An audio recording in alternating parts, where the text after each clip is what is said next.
পয়গম্বর বলেন কোন ব্যক্তি যদি মারা যায় এমত অবস্থায় সে জানে লা ইলাহা ইল্লাল্লাহ, আল্লাহ ছাড়া কোনো মাবুদ নাই, আল্লাহ তাআলা ছাড়া ইবাদতের উপযুক্ত কেউ নাই, আল্লাহ ছাড়া কারো সামনে নিজের কপাল নত করা যাবে না, আল্লাহ ছাড়া অন্য কোনো মাজারের কাছে পীরের কাছে সন্তান চাওয়া যাবে না, আল্লাহর হুকুম ছাড়া, আল্লাহর বিধান ছাড়া, আল্লাহর আইন ছাড়া, আল্লাহর সংবিধান ছাড়া অন্য কোনো সংবিধান দিয়ে, ব্রিটিশদের সংবিধান দিয়ে, চেঙ্গিস খানের সংবিধান দিয়ে, নিজেদের মন আর মানুষের সংবিধান দিয়ে রাষ্ট্র চালাই না, বরং আল্লাহ সব কিছু করেন, আল্লাহর হুকুমগুলো বাস্তবায়ন করেন। এমত অবস্থায় সে বিশ্বাস নিয়ে দুনিয়া থেকে বিদায় নেই, দাখালাল জান্নাহ, নবীজি বলেন সে জান্নাতে প্রবেশ করবে। উসমান রাদিয়াল্লাহু তাআলা আনহু থেকে হাদিস, মান মাতা ওয়া হুয়া ইয়ালামু আন্নাহু লা ইলাহা ইল্লাল্লাহ দাখালাল জান্নাহ, ঈমান অবস্থায় মারা যাওয়ার পরে এক সময় সে জান্নাতে যাবে। ওই জাহান্নামের আগুনের মধ্যে জ্বলতে থাকবে। কেমন আগুন? 1000 বছর পর্যন্ত চিৎকার করতে থাকবে। তখন আল্লাহ তাআলা ফি সামুমিন হামিম, ফুটন্ত টকবগে রক্ত পুজ জাহান্নামীদের শরীর থেকে যেটা বের হয়েছে গরম পাতিলার মধ্যে গরম করে তার সামনে নিয়ে আসা হবে। সামনে চেহারার মধ্যে আনার সাথে সাথে তার চেহারার গালের কপালের গোশত খসে পাতিলার মধ্যে পড়ে যাবে। ওই পচা দুর্গন্ধময় পুজ আর রক্তের মধ্যে সে তার দিল ছাবে না সেই পানি পান করার জন্যে, কিন্তু দিলের পিপাসা তো মিটে না।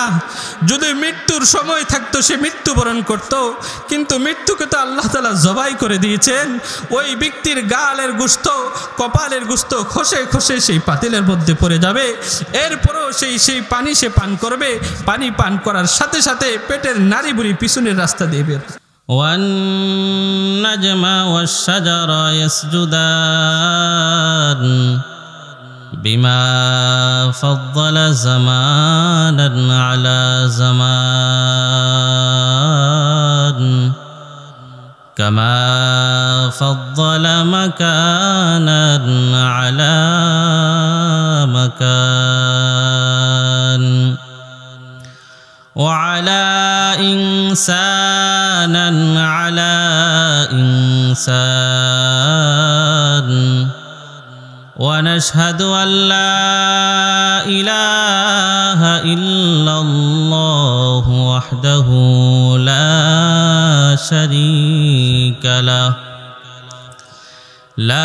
شريك له ولا نظير له ولا وزير له ولا مقارن له ونشهد أن سيدنا وسندنا وحبيبنا وحبيب ربنا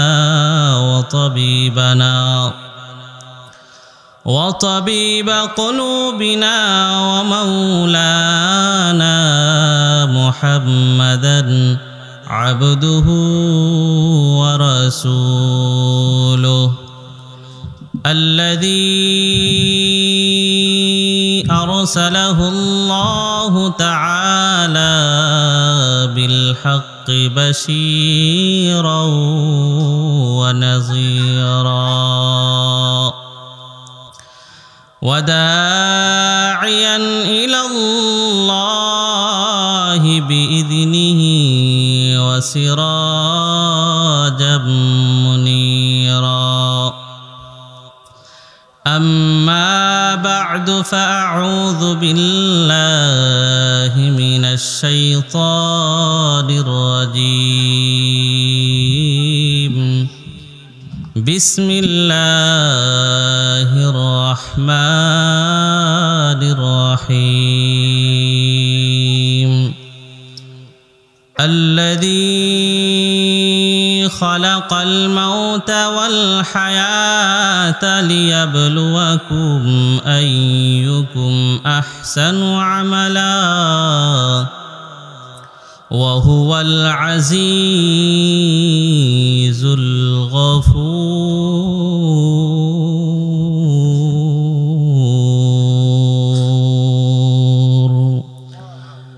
وقال تعالى في آية أخرى لتجدن أشد الناس عداوة للذين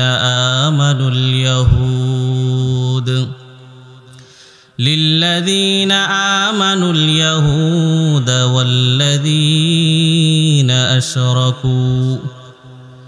وقال النبي عليه الصلاة والسلام كما جاء في سنن الترمذي عن أبي هريرة رضي الله تعالى عنه قال النبي عليه الصلاة والسلام تخرج من خراسان رايات سود لا يردها شيء حتى تنصب بإيليا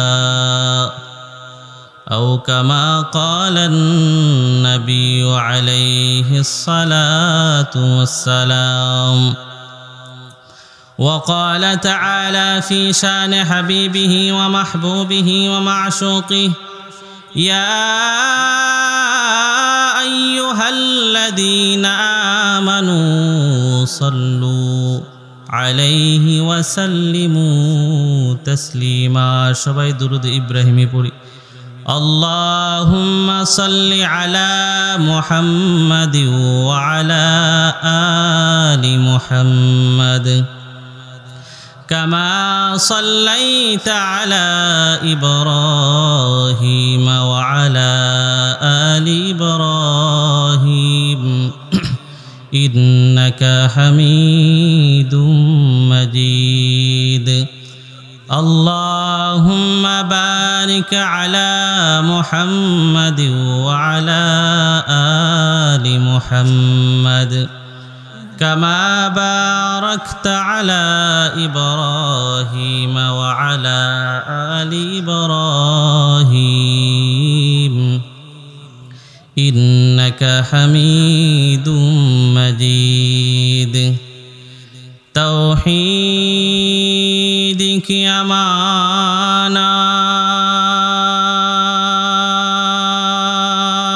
अमानत सीनों में है हमारा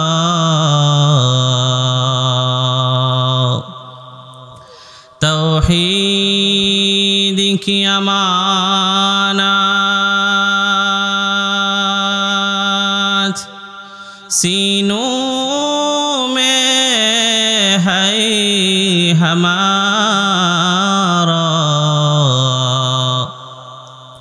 आसा नहीं मिटाना नमो निशा हमारा बलगल उला बिकमालिही कशफत दुजा बिजमालिही हसनत जमीअ खिसालिही सल्लु अलैहि व आलिही। الحمد لمن قدر خيرا وخبالا الحمد لمن قدر خيرا وخبالا والشكر لمن صور حسنا وجمالا والشكر لمن صور حسنا وجمالا لا إله إلا الله جر جر لا إله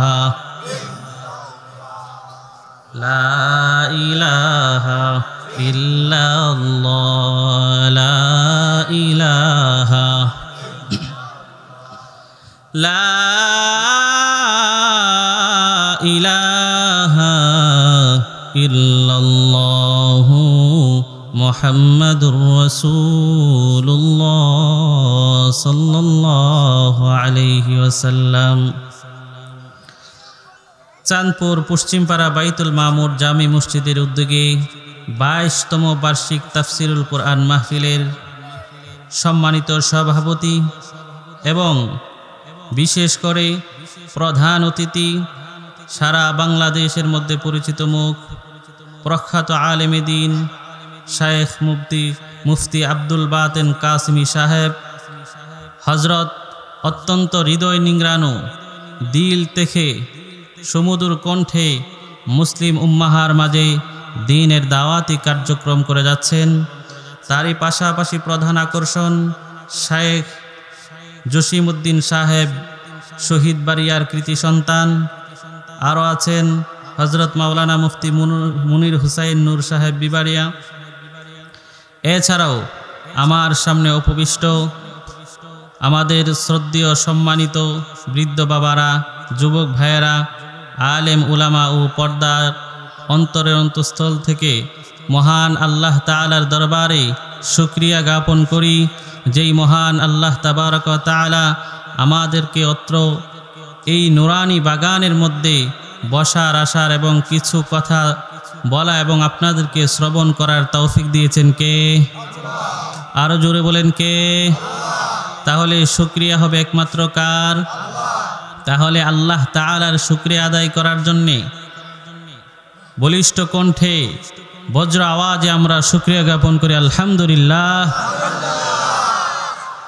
তারই পাশাপাশি অসংখ্য অগণিত দরুদ ও সালাম সৈয়দুল মুরসালিন, খাতামুন নবীন, সৈয়দুস সাকালাইন হজরত মুহাম্মদুর রাসূলুল্লাহ সাল্লাল্লাহু আলাইহি ওয়াসাল্লামের উপর, যার অফুরন্ত ত্যাগ আর ভাষাতীত কুরবানির বদৌলতে আমরা আল্লাহ তাআলার পক্ষ থেকে পেয়েছি ঐশী গ্রন্থ পবিত্র আল কোরআন।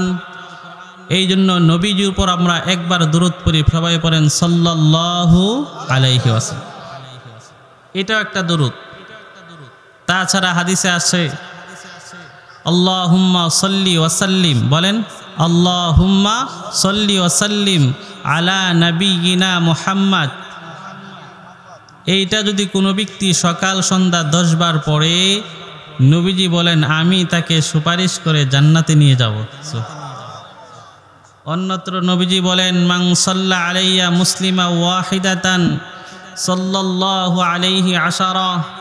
আমার উম্মতের কোনো একজন ব্যক্তি যদি একবার আমার উপর দরুদ পড়ে, আল্লাহ তাবারাকা ওয়া তাআলা ওই বান্দার উপরে, ওই উম্মতের উপরে 10টা রহমত নাজিল করেন। তাহলে দুরুদ কার উপর পড়তে হবে? নবীজির উপর। আর শুকরিয়া কার? আরো জোরে বলেন। আল্লাহ তাআলা আমাদেরকে দুনিয়াতে কেন সৃষ্টি করেছেন? আল্লাহ তাবারাকা ওয়া তাআলা এই নশ্বর পৃথিবীর বুকে কেন পাঠালেন?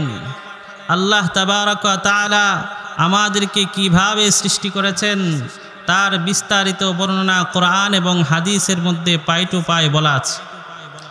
সর্বশেষ এই নশ্বর দুনিয়া থেকে বিদায় নিয়ে অবিনশ্বর আখিরাতের পথে যাত্রা হবে একজন বনি আদমের মৃত্যুর মাধ্যমে। এই মৃত্যু যখন আসে তখন দুনিয়ার বুকে যত প্রভাবশালী ব্যক্তি থাকুক না কেন, দুনিয়ার বুকে যত রাষ্ট্রনায়কই হোক না কেন, দুনিয়ার বুকে যত জালেম স্বৈর শাসকই থাকুক না কেন, মৃত্যুর মধ্য দিয়ে এই দুনিয়া থেকে সে চির বিদায় নিতে বাধ্য হয় কি হয় না? আল্লাহ তাআলা আমাদেরকে সৃষ্টি করেছেন কিসের জন্যে? এক আয়াতের মধ্যে আল্লাহ তাআলা বলেন ওয়ামা খালাকতুল জিন্না ওয়াল ইনসা ইল্লা লিয়াবুদুন। আমি আল্লাহ জিন এবং মানব জাতিকে, আমি আল্লাহ দানব এবং মানব জাতিকে কিসের জন্য সৃষ্টি করলাম? লিয়াবুদুন, আমি আল্লাহর ইবাদত করার জন্যে। কোন মুফাসসিরিনে কেরাম লিয়াবুদুনের তাফসীর করেছেন লিওয়াহিদুন, দুনিয়ার বুকে একমাত্র দ্বীন আর তাওহীদ তথা আল্লাহ তাআলার একত্ববাদ প্রতিষ্ঠার জন্য দুনিয়ার বুকে মানুষকে সৃষ্টি করা হয়েছে। আমি খুতবার মধ্যে যে আয়াতটা পড়লাম ওই আয়াতের মধ্যে আল্লাহ তাআলা আমলের কথা বলেছেন। সূরাতুল মুলকের 2 নং আয়াত আল্লাহ তাআলা বলেন আল্লাযী খালাকাল মাউতা ওয়াল হায়াত লিয়াবলুয়াকুম আইয়ুকুম আহসানু আমালা ওয়া হুয়াল আজিজুল গফুর। আল্লাযী খালাকাল মাউতা, তিনি মহান সত্তা আল্লাহ। সবাই একবার জোরে বলেন আল্লাহ। মোহাব্বতের সাথে দিল থেকে ভালোবাসা নিয়ে আল্লাহ নামের জপ যখন পড়ে, কোনো বান্দা যখন আল্লাহকে মোহাব্বতের সাথে ঢাকে, গুনার প্রতি লজ্জিত হইয়া ভবিষ্যতে গুনাহ করবে না। আল্লাহ তাআলা গফফার, আল্লাহ তাআলা রহমান, আল্লাহ তাআলা রহিম। মোহাব্বতের সাথে যদি কোনো ব্যক্তি আল্লাহকে ডাকে, আল্লাহ তাআলা খুশি হয়ে যায়। ডাকার পরে যদি ওই বান্দা অতীত গুনার প্রতি লজ্জিত হইয়া, পরকালের প্রতি দাবিত হইয়া, তৎক্ষণাৎ গুনাহটাকে ছাড়িয়া অপরের হকটাকে দিয়া একবার তওবা করে নেয়, আল্লাহ তাআলা ওই ব্যক্তির জিন্দেগির পিছনের সব গুনাহ মাফ করে দেন। সবাই একবার আল্লাহ তাআলার নাম বলে আল্লাহ। আল্লাহ তাআলা বলেন আল্লাযী খালাকাল মাউতা, তিনি মহান সত্তা আল্লাহ, যিনি সৃষ্টি করেছেন মৃত্যু, ওয়াল হায়াতা, এরপরে সৃষ্টি করেছেন জীবন। আল্লাহ তাআলা এখানে মৃত্যুর কথা আগে আনলেন, এরপরে জীবনের কথা আগে। কয়েক ব্যাখ্যা আছে, অনেক ব্যাখ্যা আছে। এর মধ্যে একটি ব্যাখ্যা হলো মানুষ আগে মৃত ছিল, আজ থেকে 100 বছর আগে আমাদের কোনো অস্তিত্ব দুনিয়াতে ছিল। জুড়ে বলেন, আমরা কেউ ছিলাম না দুনিয়ার বুকে। অনস্তিত্বের অথল গহ্বর থেকে অস্তিত্বে এনে দুনিয়ার বুকে বৈধ স্বামী স্ত্রী নারী পুরুষের সংমিশ্রণে আল্লাহ তাবারক তাআলা আমাদেরকে দুনিয়াতে সৃষ্টি করেছেন। কেমন ভাবে সৃষ্টি করেছেন? লাকাদ খালাকনাল ইনসানা ফি আহসানি তাকওয়িম। আল্লাহ বলেন, আমি আল্লাহ তাআলা মানুষদেরকে সুন্দরভাবে সৃষ্টি করেছি। বলুন সুবহানাল্লাহ। কথা কার? জুড়ে বলেন।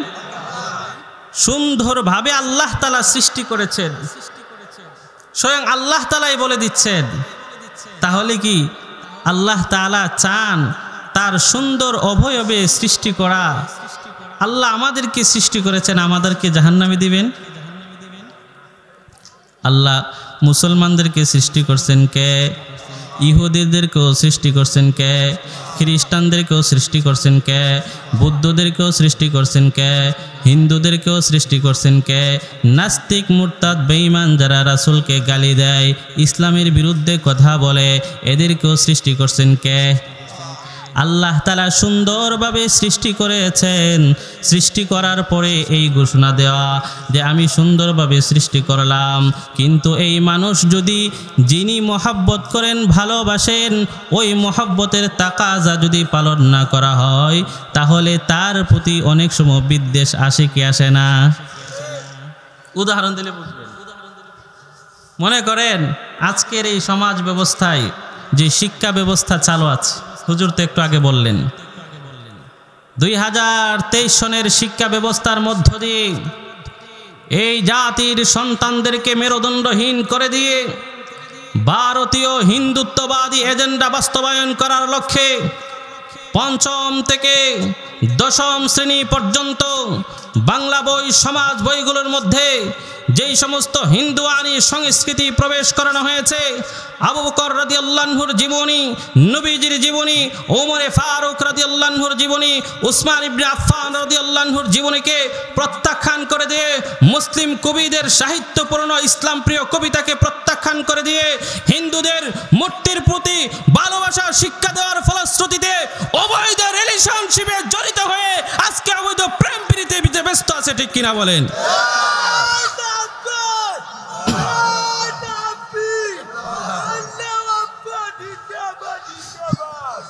প্রিয় হাজিরিন, আপনারা জানেন আজকে আমাদের স্কুল বইয়ের মধ্যে পারিবারিক শিক্ষার নামে ওই শিক্ষার বইয়ের মধ্যে কিভাবে গান বাজাইতে হয়, হারমোনিয়াম কিভাবে বাজাইতে হয়, এগুলো শিক্ষা দেওয়া আছে না নাই? সংস্কৃতির নামে অপসংস্কৃতির যে সয়লাব, অপসংস্কৃতির যে আগ্রাসন, অপসংস্কৃতির যে আমদানি, এদেশের সুশীল নামের তথাকথিত কুশীলরা, এদেশের সাংবাদিকের নামে তথাকথিত কিছু সাংবাদিক ভারতীয় হিন্দুয়ানি শিক্ষাকে প্রমোট করে সাপোর্ট করে আমাদের কোমলমতি শিশুদের অন্তরে শিরিক আর কুফরি, ইসলামের বিরুদ্ধে, কোরআন আর রাসূলের বিরুদ্ধে, ইসলামের বিরুদ্ধে তাদেরকে ডাইভার্ট করে ইসলামের চিরন্তন সূত্রতে রূপান্তরিত করছে। ঠিক কিনা বলেন? তো এই শিক্ষা থেকে যদি আমাদের সন্তানদেরকে নিষ্কৃতি দিতে হয় তাহলে দ্বীনি শিক্ষার কোনো বিকল্প নাই। আমি বলতেছিলাম যে মহব্বত করার পরে যদি ওই মহব্বতের দাবি পূরণ না করে তাহলে তার প্রতি বিদ্বেষ আসে। এর উদাহরণ দিতে মনে আছে তো ইনশাল্লাহ? এক ছেলে এক মেয়েকে ভালোবাসে, ধরেন খুব দিল থেকে ভালোবাসে, তার জন্য সব কিছু দিতে সে কুরবান। সেও প্রাথমিক অবস্থায় রাজি ছিল, কিন্তু শেষ সময় দেখা যায় তাকে ছেড়ে দিয়ে অন্যত্র সে চলে যায়। অতি আগ্রহী হয়ে ওই ছেলে হয়তো আত্মহত্যা করে, ওই মেয়ে হয়তো আত্মহত্যা করে, অথবা ছেলে ওই মেয়েকে হত্যা করে। এরকম ঘটনা আছে না নাই? কেন হয়? মহব্বত তো করতে, আবার তার উপর বিদ্বেষ কেন? দাবি পূরণ করে না। তে আল্লাহ তাআলা আমাদেরকে মহব্বত করে ভালোবেসে সৃষ্টি করেছেন, আহসানু তাকবীম বলেছেন। এখন আমরা যদি আল্লাহ তাআলার সৃষ্টির যে লক্ষ্য উদ্দেশ্য, আল্লাহ তাআলা সৃষ্টি কেন করেছেন, এই কেনর জবাবে যদি আমরা আমল না করি, আল্লাহ তাআলার সৃষ্টির লক্ষ্য উদ্দেশ্য বাস্তবায়ন না করি, তাহলে আমাদের ঠিকানা হবে কোথায়? আল্লাহ তাআলা উত্তম আমলের কথাই সূরাতুল মুলকে এভাবে বলেছেন, আল্লাযী খালাকাল মাউতা ওয়াল হায়াত, তিনি মহান সত্তা আল্লাহ যিনি হায়াত সৃষ্টি করেছেন, জীবন সৃষ্টি করেছেন, মৃত্যু সৃষ্টি করেছেন। আমরা দুনিয়াতে ছিলাম না, এখন আছি, ভবিষ্যতেও থাকব না। আমরা দুনিয়া থেকে বিদায় নিব। যেহেতু আমরা এক সময় ছিলাম না, মৃত্যুর কথা আমাদেরকে আল্লাহ আগে স্মরণ করিয়েছেন। এরপরে হায়াত কিসের জন্য? লিয়াবলুয়াকুম, আল্লাহ বলেন অবশ্যই অবশ্যই আমি আল্লাহ পরীক্ষা করব। আহসানু আমালা, কে তোমাদের মধ্যে উত্তম এবং শ্রেষ্ঠ আমল করে? বলুন সুবহানাল্লাহ। উত্তম আমল কে করে? ভালো শ্রেষ্ঠ আমল কে করে? 5 ওয়াক্ত নামাজ ফরজ করেছেন কে? আরো জোরে বলেন। আল্লাহ তাআলা 5 ওয়াক্ত নামাজ ফরজ করেছেন। নারে তাকবীর, নারে তাকবীর। দিন ইসলাম, দিন ইসলাম। প্রধান অতিথির আগমন, শুভেচ্ছার স্বাগতম। আব্দুল বাতেন কাসিমি সাহেবের আগমন। আলহামদুলিল্লাহ, আমরা যার অপেক্ষায় অপেক্ষমান অধীর আগ্রহে বসে আছি, হযরত আমাদের মধ্যে চলে এসেছেন। কিছুক্ষণের মধ্যে ইনশাআল্লাহ তিনি আলোচনা পেশ করবেন। তার আগে আমি কিছু কথা বলি, আপনারা শুনবেন তো ইনশাআল্লাহ?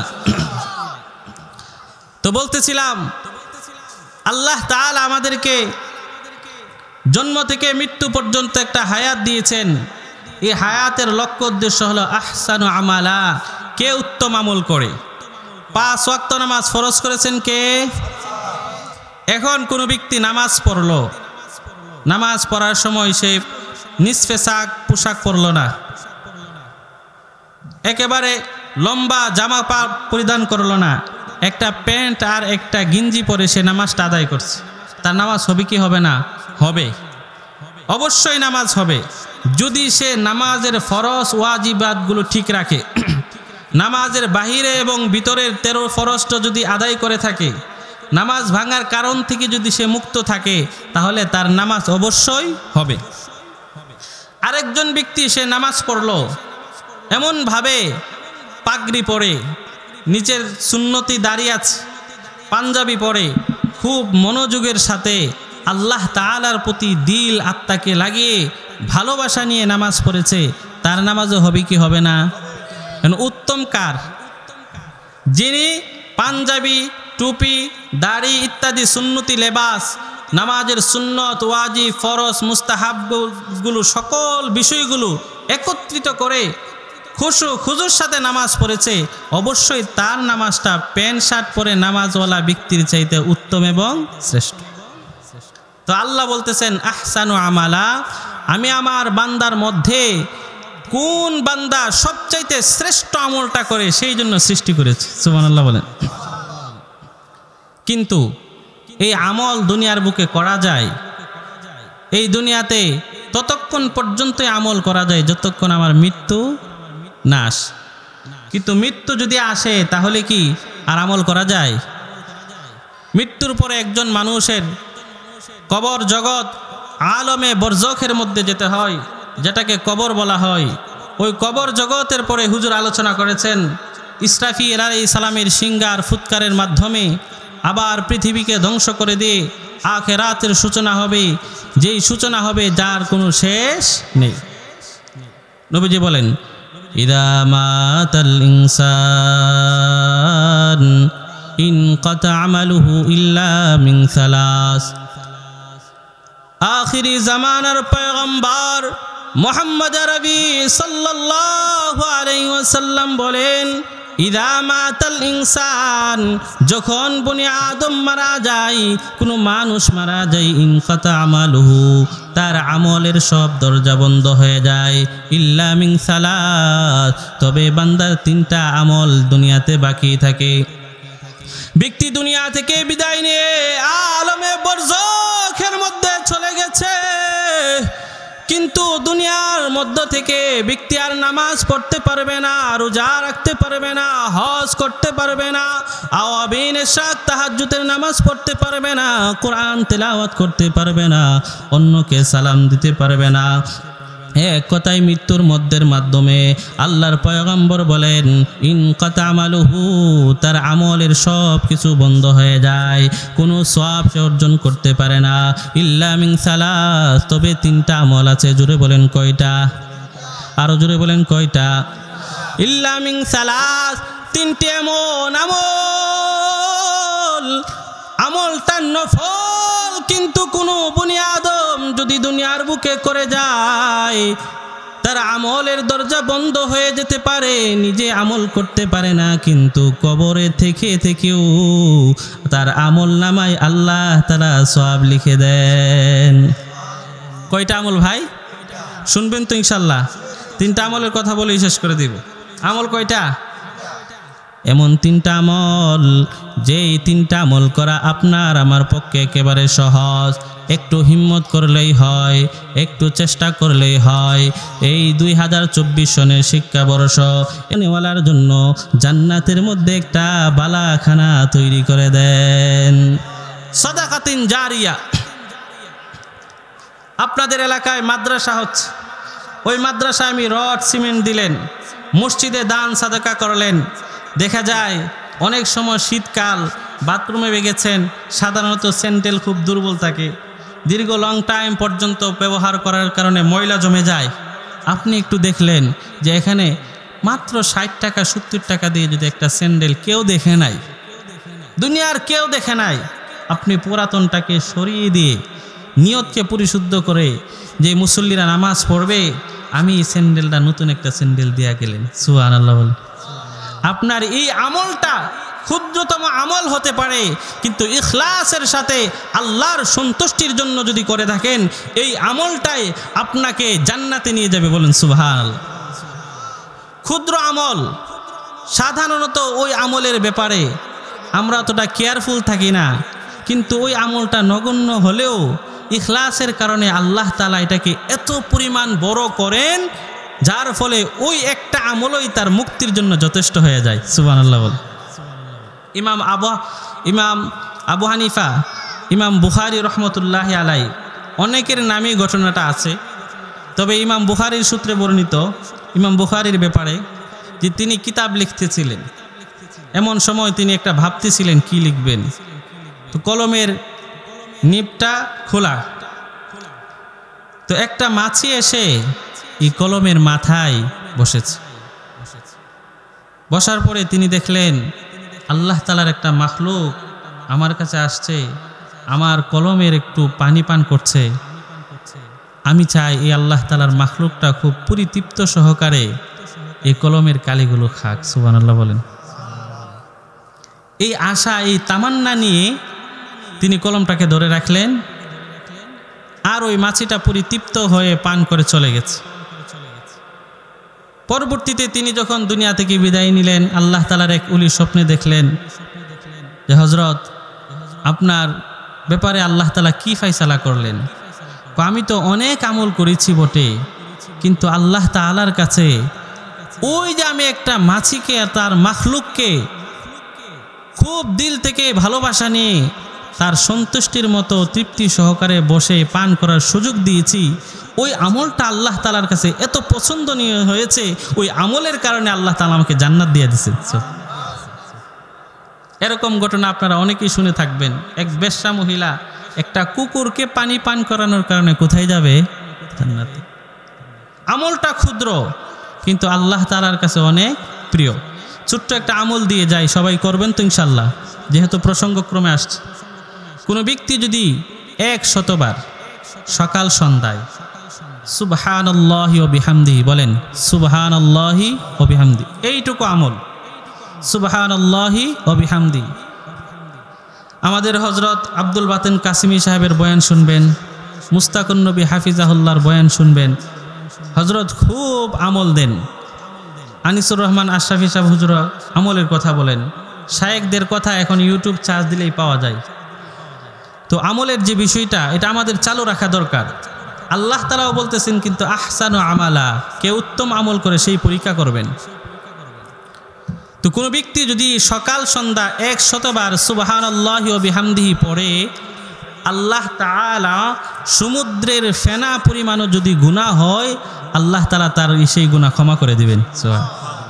এবং কিয়ামতের ময়দানে ওই ব্যক্তির চাইতে বেশি নেক আমল নিয়ে উঠতে পারবে না যেই ব্যক্তি সকাল সন্ধ্যা 100 বার শুধু সুবহানাল্লাহি ওয়া বিহামদিহি পড়ে। সুবহানাল্লাহ বলেন। তো এই আমলটা করতে পারবো না ইনশাআল্লাহ? তো বলতেছিলাম কয়টা আমল? আরো জোরে বলেন কয়টা? 3টা। 1 নম্বর হলো সাদাকাতিন জারিয়া, সদকায়ে জারিয়া, মাদ্রাসায় পড়ানো, মসজিদ করা, এবং পাশাপাশি অনলাইনের মাধ্যমে দ্বীনি কন্টেন্ট প্রচার করা। সাইয়াও আছে। কোনো ব্যক্তি মনে করেন একটা গান গেয়ে গেল, এই গানটা ফেসবুকে ইউটিউবে আপলোড করা গেল, যতদিন এই ফেসবুক ইউটিউবে চলমান থাকবে, গান চর্চা হবে, ততদিন পর্যন্ত তার কবরের মধ্যে শাস্তি হতে থাকবে। আজকের মাহফিল হচ্ছে, এই মাহফিলে ব্যবস্থাপনা যারা করছেন সেখানে আপনি অংশগ্রহণ করলেন, আলহামদুলিল্লাহ। দেখেছি 22 বছর যাবৎ এই মাহফিল হচ্ছে, আলহামদুলিল্লাহ। চলমান রাখার জন্য, আরো বড় সড়ো করার জন্য চেষ্টা করলেন, এটাও সদকায়ে জারিয়া। সাদাকাতিন জারিয়াতিন আও ইলমিন ইউনতাফাউ বিহি। 2 নম্বর হলো ইলম, কোরআন হাদিসের জ্ঞান। যিনি মাদ্রাসায় পড়ালেন, ছাত্র তৈরি করলেন, তার মাধ্যমে আবার ছাত্র তৈরি হলো। এইভাবে কিয়ামত পর্যন্ত যত দ্বারা চালু থাকবে, কোনো ব্যক্তির ইলমের মাধ্যমে, ইলমের প্রচার করার মাধ্যমে দুনিয়ার মানুষ যার ইলমের মাধ্যমে ফায়দা পৌঁছায়, ফায়দা পায়। পয়গম্বর বলেন, ওই আলেম, যে আলেম তার ইলমের মাধ্যমে, জ্ঞান চর্চার মাধ্যমে মুসলিম উম্মাহকে সঠিক নির্দেশনা দেওয়ার জন্য ইলম প্রচার করে গেল, কোরআন হাদিসের বাণী প্রচার করে গেল, ইলমের মাধ্যমে উম্মাহকে ফায়দা দিল।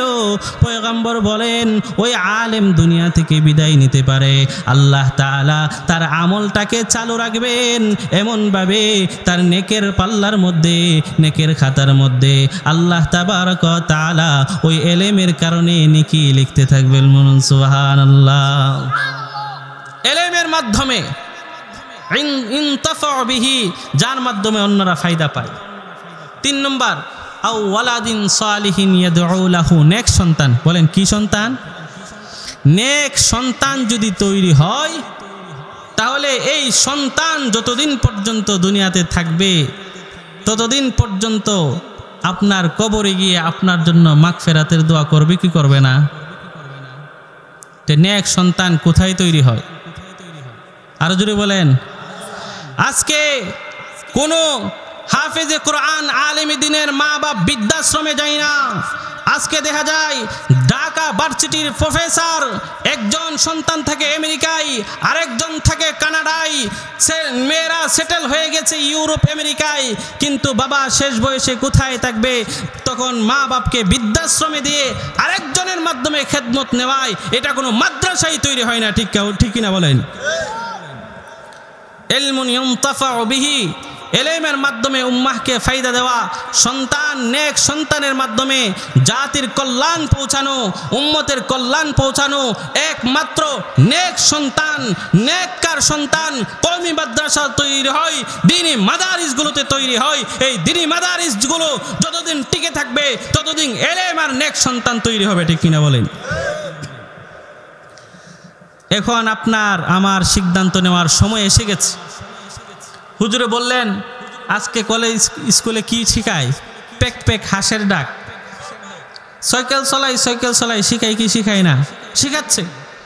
আপনার সন্তান কি এইগুলো শেখার জন্য আপনি পাঠাচ্ছেন? আর নৈতিকতা বিবর্জিত যত অন্যায়গুলো আছে সবগুলো করা হচ্ছে। আজকে অ্যান্ড্রয়েড মোবাইল সন্তানের হাতে ধরিয়ে দেওয়া হচ্ছে। এই অ্যান্ড্রয়েড ফোন দিয়ে সে কী করছে যদি বলা হয়, আজকে ইউটিউবে সার্চ দিয়ে দেখেন, শিক্ষা কারিকুলামের অভিভাবকরা তারা বলতেছে আমাদের আত্মহত্যা করতে মনে চাচ্ছে। কারণ কি? রাত 12টা পর্যন্ত সে অ্যান্ড্রয়েড মোবাইল নিয়ে বসে থাকে।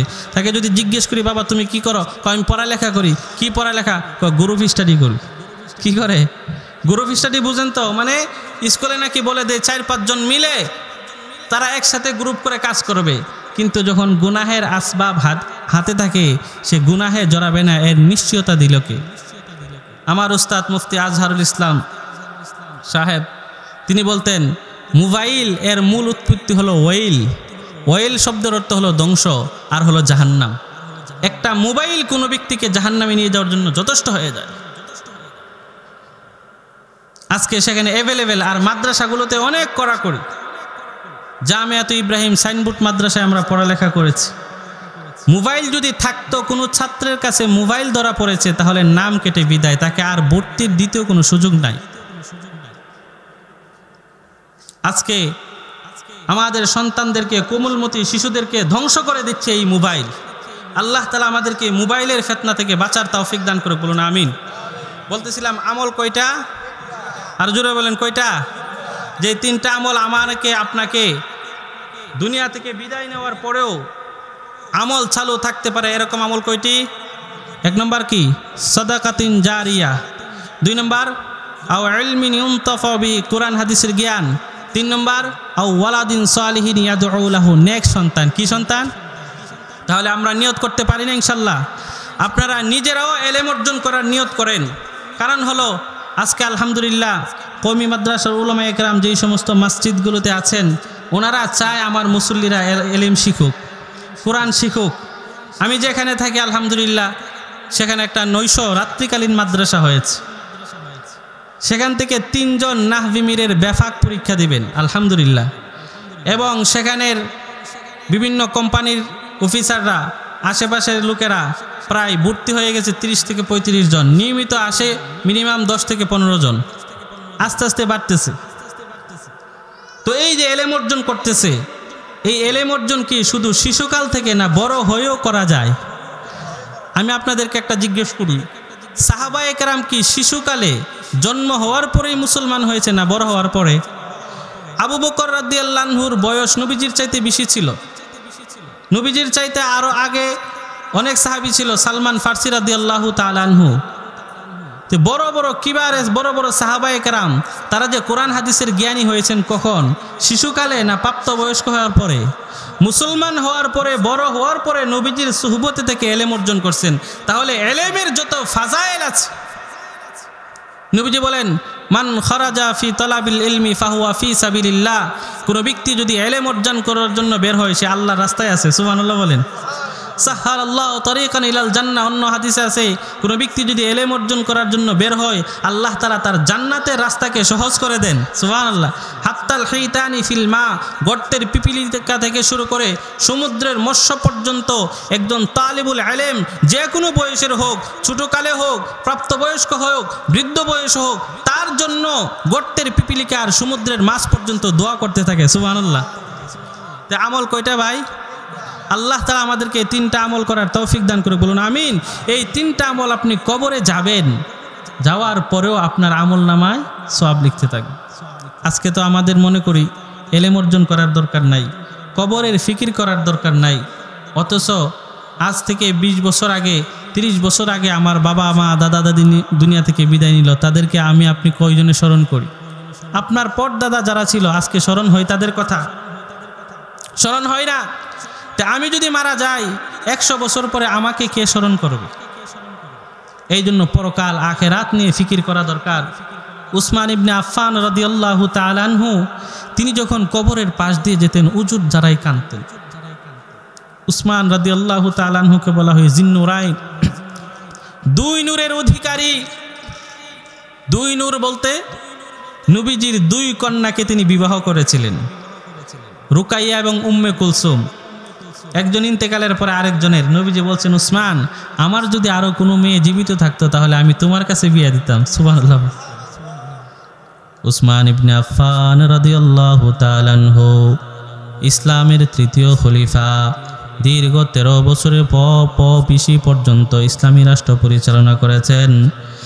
সাহাবায়ে কেরামদের মধ্যে সবচাইতে ধনী ছিলেন উসমান ইবনে আফফান রাদিয়াল্লাহু তাআলা আনহু। তাবুক যুদ্ধে সবচাইতে বেশি দান সদকা করেছিলেন উসমান রাদিয়াল্লাহু তাআলা আনহু। 100 উট দান করেছিলেন, 12,000 স্বর্ণ মুদ্রা দান করেছিলেন। বর্তমান হিসাবের মধ্যে দেখা যায় 120 কোটি টাকার চাইতে বেশি টাকা দান করেছিলেন উসমান। উসমান রাদিয়াল্লাহু তাআলা আনহু জান্নাতের সার্টিফিকেট প্রাপ্ত 10 জন সাহাবীর মধ্যে 3য় নম্বর সাহাবী। তিনি যখন কবরের পাশ দিয়ে যাইতেন উজুর দ্বারাই কাঁদতেন। সাহাবায়ে কেরাম প্রশ্ন করতেন, ইয়া আমিরুল মুমিনিন, হে আমিরুল মুমিনিন উসমান, আপনি জান্নাতের আশায় এত কাঁদেন না, জাহান্নামের ভয়ও কাঁদেন না, কিন্তু আপনি যখন কবরের পাশ দিয়ে যান তখন আপনি অজুর দ্বারাই কেন কাঁদেন? উসমান রাদিয়াল্লাহু তাআলা আনহু জবাব দেয় না। সাহাবায়ে কেরাম আবার প্রশ্ন করেন, হে জান্নাতের সার্টিফিকেট প্রাপ্ত সাহাবী উসমান রাদিয়াল্লাহু তাআলা আনহু, কবর দেখলে আপনি এত কেন কাঁদেন? জান্নাতের আশায় তো কাঁদেন না, জাহান্নামের ভয়ও তো কাঁদেন না, কিন্তু কবর দেখলে কেন কাঁদেন? উসমান রাদিয়াল্লাহু তাআলা আনহু ডান হাতের শাহাদাত আঙ্গুল নবীজির রওজা তারের দিকে ইশারা করে নবীজির কবরের দিকে, মাকবারার দিকে, মাজারের দিকে ইশারা করে উসমান রাদিয়াল্লাহু তাআলা আনহু বললেন, আমাদের এই নবী তিনি বলে গিয়েছেন, ইন্নাল কবরা আউয়ালু মানজিলিম মিন মানাজিলিল আখিরা। নবীজি ফরমান, উসমান জেনে নাও, ইন্নাল কবরা, নিশ্চয় কবর, আউয়ালু মানজিলিম মিন মানাজিলিল আখিরা, আখিরাতের প্রথম চেকপোস্টের নাম কবর। কোনো ব্যক্তি যদি কবরে দেওয়ার পর ফেরেশতাদের সওয়াল জবাব দিতে পারে, ফেরেশতারা যখন মুনকার নাকির প্রশ্ন করবে, মান রাব্বুকা, তোমার রবকে, মান দীনুকা, তোমার দিন কি, মা হাদার রাজুলুল্লাযী বুইসা ফীকুম, নবীজিকে দেখিয়ে বলবে উনি কে যাকে তোমাদের জন্য প্রেরণ করা হয়েছিল। এই 3টা প্রশ্নের জবাব যদি প্রথম চেকপোস্টের মধ্যে কোনো আদম সন্তান দিতে পারে, আল্লাহ তাআলা তার কবরটাকে জান্নাতের বাগান বানিয়ে দিবেন। কেননা আল্লাহর নবী বলেন, আল কবরু রাউদাতুম মিন রিয়াজিল জান্নাহ আও হুফরাতুম মিন হুফারিন নার। কবর হয়তো কারো জন্য জান্নাতের বাগান, আর না হয় কারো জন্য জাহান্নামের গর্ত। জাহান্নামের আগুন দুনিয়ার আগুনের মতো নয়, জাহান্নামের আগুন দুনিয়ার আগুনের মতো লাল বর্ণ নয়। জাহান্নামের আগুনের মধ্যে 1000 বছর তাপ দেওয়া হয়েছে। জাহান্নামের আগুনের বর্ণ হয়ে গেছে নীল, নীল বর্ণ থেকে হয়ে গেছে সাদা, সাদা বর্ণ থেকে জাহান্নামের আগুন হয়ে গেছে আমাবস্যার অন্ধকারের চাইতে আরো বেশি কালো। ওই জাহান্নামীরা যখন চিৎকার করতে থাকবে, পানি পানি বলে চিৎকার করতে থাকবে, আল্লাহ তাআলা পানি দিবেন না। 1000 বছর চলে যাবে, চোখ দিয়ে পানি শেষ হতে রক্ত শেষ হয়ে যাবে রক্ত পর্যন্ত, এরপরও দিলের পিপাসা মিটবে না। দুনিয়াতে মানুষ কষ্ট করে, কষ্ট থেকে বাঁচার জন্য আত্মহত্যার মতো কবিরা গুনাহ ভয়ঙ্কর অপরাধে লিপ্ত হয়, কিন্তু আখিরাতে মৃত্যুকে বরণ করবে না। আল্লাহ তাআলা জান্নাতীদেরকে জান্নাতে দিয়ে জাহান্নামীদেরকে জাহান্নামে পাঠিয়ে আরাফ নামক জায়গার মধ্যে মৃত্যুকে একটা বকরি বানিয়ে জবাই করে দেওয়া হবে। অর্থাৎ সে আবাদুল আবাদ যদি কাফের হয়, বেঈমান হয়ে থাকে, নাস্তিক হয়ে থাকে, মুরতাদ অবস্থায় মারা যায়, আবাদুল আবাদ সে জাহান্নামে জ্বলতে থাকবে। আর জান্নাতীরা যারা আউয়ালে মেস্তাক জান্নাতে যাবে, আবাদুল আবাদ জান্নাতে থাকবে। পক্ষান্তরে আরেকটা রিপোর্ট, সেটা হলো কোনো ব্যক্তি ঈমান অবস্থায় মারা গিয়েছে, কিন্তু আমলে ত্রুটি ছিল, নামাজ ঠিকমতো পড়ে নাই, ধনী ছিল, হজ করে নাই, যাকাত দেয় নাই, হয়তো সে জিনা ব্যভিচার করেছে, হয়তো অন্যের হক মেরে খেয়েছে, হয়তো সে মদ খেয়েছে, অপরাধ করেছে, কিন্তু সে ঈমান নিয়ে মৃত্যুবরণ করেছে। আল্লাহ তাআলা এক সময় না এক সময় তাকে জান্নাত দিবেন। কেননা পয়গম্বর বলেন, আন উসমান ইবনে আফফান রাদিয়াল্লাহু তাআলা আনহু قال قال النبي عليه الصلاة والسلام من مات وهو يعلم أنه لا إله إلا الله دخل الجنة।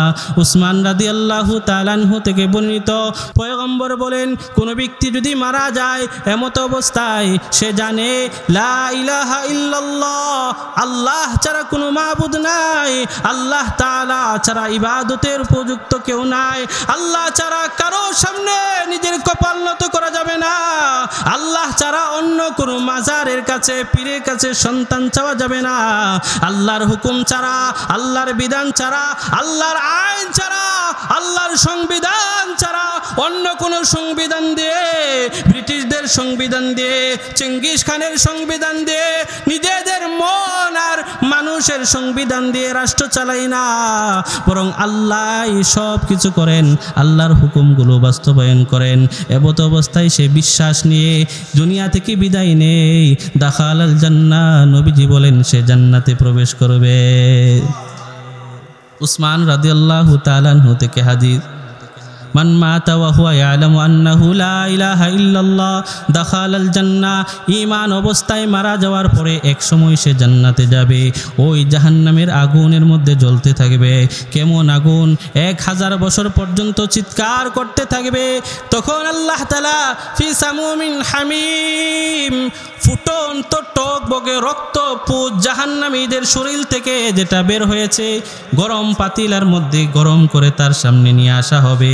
সামনে চেহারার মধ্যে আনার সাথে সাথে তার চেহারার গালের কপালের গোশত খসে পাতিলার মধ্যে পড়ে যায়। ওই পচা দুর্গন্ধময় পুজ আর রক্তের মধ্যে সে তার দিল ছাবে না সেই পানি পান করার জন্যে, কিন্তু দিলের পিপাসা তো মিটে না। যদি মৃত্যুর সময় থাকতো সে মৃত্যুবরণ করত, কিন্তু মৃত্যুকে তো আল্লাহ তাআলা জবাই করে দিয়েছেন। ওই ব্যক্তির গালের গোশত, কপালের গোশত খসে খসে সেই পাতিলের মধ্যে পড়ে যাবে। এরপরও সেই পানি সে পান করবে। পানি পান করার সাথে সাথে পেটের নাড়ি বুড়ি পিছনের রাস্তা দিয়ে বের।